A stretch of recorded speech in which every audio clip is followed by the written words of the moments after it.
Good afternoon বন্ধুরা, দেখো আজকে আমার লাঞ্চ রেডি। আজকে আমি লাঞ্চে দেখো কি কি রেখেছি।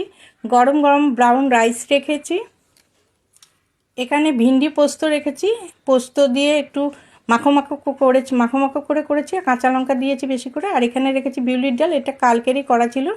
আর এখানে রেখেছি ফুলকপি আলু ভাজা, কুমড়ো ভাজা, আর হচ্ছে এখানে সজনে ফুল আর পেঁয়াজ দিয়ে বড়া। আর এখানে হচ্ছে এটা হচ্ছে ডিমের অমলেটের ঝোল, এটা আলু দিয়ে করেছি, পেঁয়াজ রসুন দিইনি, লাস্টে ধনেপাতা দিয়েছি। আর এখানে করেছি ফুলকপি আলুর রসা, এটাই ধনেপাতা দিইনি, ঘি গরম মশলা দিয়ে করেছি।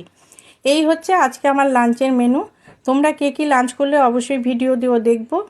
আমার লাঞ্চ মেনু তোমাদের কেমন লাগে সেটা অবশ্যই কমেন্ট করে জানিও। আর দেখো এখানে সজনে ফুলের যে বড়াটা পেঁয়াজ দিয়ে করা, এটা আমার বেয়ান বাড়ি থেকে এসছে, খেতেও খুব সুন্দর হয়েছে।